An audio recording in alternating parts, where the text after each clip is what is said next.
Let's bring our special correspondent Tom Brokaw from the Pepsi Center in on this conversation, and it is imperative to underscore how important a moment this is it not, Tom?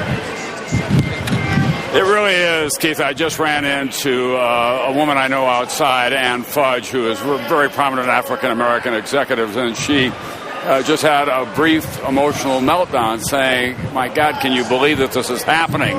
And I said to her, there is a kind of surreal quality about it yet. I think we'll see it more tomorrow night, obviously, when Barack Obama appears at the football stadium before 70,000 fans and a whole lot of the world tuning in on that as well. But it is a commentary, however it turns out, and however you feel about his candidacy, about America finally beginning to come to grips with the complexity of the racial issues that have beleaguered us for so long. This is a huge step. It's a big generational step. We've been talking about it here for some time. The difference between the new generation of young professionals who are out there, who are doctors and lawyers, and people who went to Harvard and served in the state legislature. Now one of them is a candidate for President of the United States, officially nominated by the Democratic Party 40 years after Dr. King was gunned down in Memphis, Tennessee. It is a moment to remember.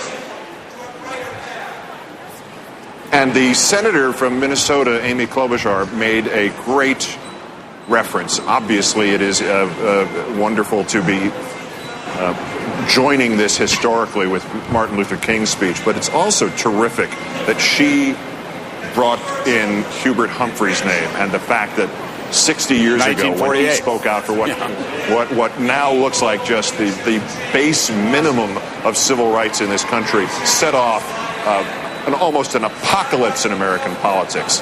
I thought it was terrific that Hubert Humphrey's name was invoked today. Well, it very appropriately should have been, because, in fact, he did force this party to begin to confront the hypocrisy of racism.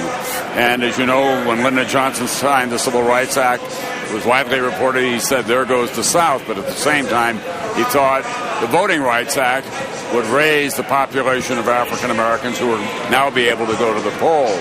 There's an interesting movement underway, by the way, led by Andrew Young, called Why Tuesday, because he continues to believe, as do a lot of others, that we've now got to change the voting day so that more people who have to work two jobs, for example, can get to the polls. If they can't on Tuesday, why not move it to a weekend and expand it? That's the next thing that we'll be hearing. We are in a period of some, I think, significant tectonic plates moving in American politics here tonight.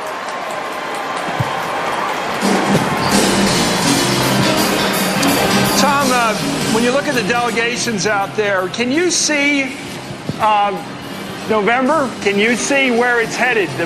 Tim, our late colleague, used to be so great at identifying ahead of time the key states, the point of conflict, the midnight, the 2 in the morning tallies that will decide the election. Do you get a sense yet of where this is going to end up? Well, Tim and I talked a lot before we lost him about the Rocky Mountain West, and it wasn't just because I happen to be inclined toward this geography, but I thought beginning shortly after 4 years ago with the enormous transition that this region is undergoing. Colorado is a perfect example of that. So is Nevada. New Mexico is still in play. You're seeing the investment that Barack Obama is making in Montana. Those will come later on election night, and they could very well determine who wins this election. Now, John McCain has got deep roots in the Southwest, beginning in Arizona, and if he picks Mitt Romney,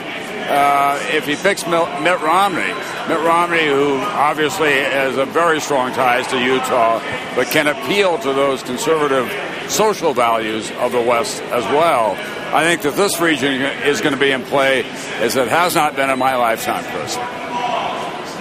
So it's New Mexico, it's Colorado, it's Nevada, even the state you're very familiar with, Montana, and perhaps even, North Dakota? Is that on the list? It is on the list, and North Dakota has that interesting political history. It was a very radical state, as you know, in the 1930s. It still has 2 Democratic senators. Dorgan and Conrad. Barack Obama spent the 4th of July there. They feel that they've got a real shot at it. There was even some talk about my old home state of South Dakota being in play, although the folks that I'm talking to up there say that's probably a reach for Barack Obama.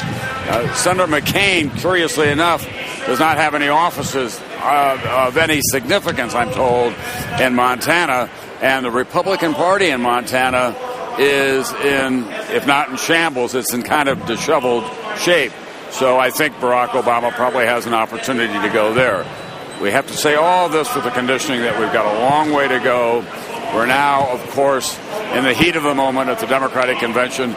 Next week, things will look a lot brighter for the Republicans when they, as we expect that they will, stage their own convention in a convincing fashion.